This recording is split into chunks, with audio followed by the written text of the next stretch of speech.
જય સ્વામિનારાયણ મિત્રો, આજે આપણે જામનગરની પ્રખ્યાત એવી ઢોકળીનું શાક બનાવવાનું છે. એ પણ રજવાડી ઢોકળીનું શાક એકદમ ઇઝીલી બની પણ જાય છે અને ચોમાસામાં ખાવાની તો ખૂબ જ મજા આવે છે. તો ચાલો ફટાફટ શાક બનાવી લઈએ.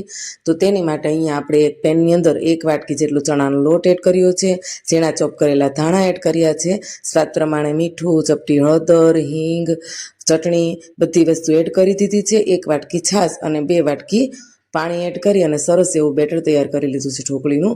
પહેલાં આપણે એક ડીશ ઉપર તેલ લગાવી દઈએ, કેમ કે તેની અંદર આપણે ઢોકળી પાથરવાના છીએ.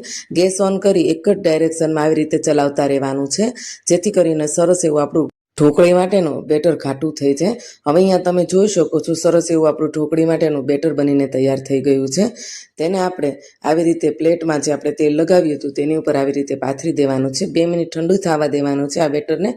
2 મિનિટ જેવું ઠંડુ થઈ જાય એટલે એકદમ નાના નાના પનીર જેવા સરસ એવા ટુકડા કરી લેવાના છે. તમે જોઈ શકો છો એકદમ સોફ્ટ અને એકદમ પંચી એવી આપણી ઢોકળી બનીને તૈયાર થઈ ગઈ છે. તો ચાલો રજવાડી ઢોકળીનું શાક પણ બનાવી લઈએ.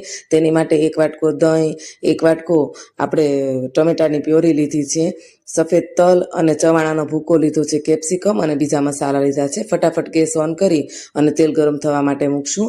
થોડા કાજુ ફ્રાય કરી લઈશું. કાજુ ફ્રાય થઈ જાય એટલે તેને એક બાજુ કાઢી લેવાના છે. ત્યાર પછી તેલની અંદર આપણે અડધી ચમચી જેટલું આખું જીરું એડ કરશું, અડધી ચમચી જેટલી કસૂરી મેથીને મસળીને એડ કરશું, 1 તજ અને 1 બાદિયું એડ કરવાનું છે, 1 તમાલપત્રનું પાન એડ કરશું, 1 સૂકું લાલ મરચું એડ કરશું. ત્યાર પછી ઝીણા ચોપ કરેલા કેપ્સિકમ એડ કરશું. ત્યાર પછી આપણે ટમેટાની પ્યોરી એડ કરશું.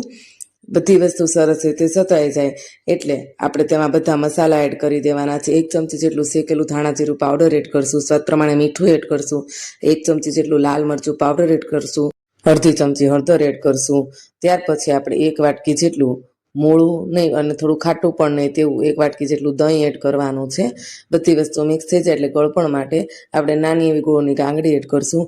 ગ્રેવી ઘાટી થાય તેની માટે અહીંયા આપણે 2 ચમચી જેટલા સફેદ તલ અને 2 ચમચી જેટલા ચવાણાને ભૂકો કરીને લીધેલા છે તે એડ કરશું.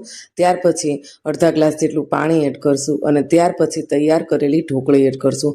મિત્રો, ઢોકળી બનાવતી વખતે 1 વાટકી ચણાનો લોટ હોય એટલે 2 વાટકી પાણીની ક્વોન્ટિટી અને 1 વાટકી છાશની ક્વોન્ટિટી એમ કરીને 3 વાટકી જેટલું પાણી અને 1 વાટકી ચણાનો લોટ લેવાનો છે.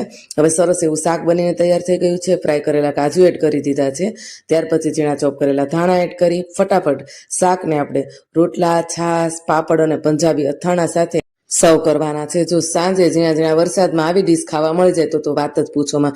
વિડીયો ગમે તો લાઈક, શેર, સબસ્ક્રાઈબ કરજો, કોમેન્ટ કરજો. ફરી મળીએ. જય સ્વામિનારાયણ.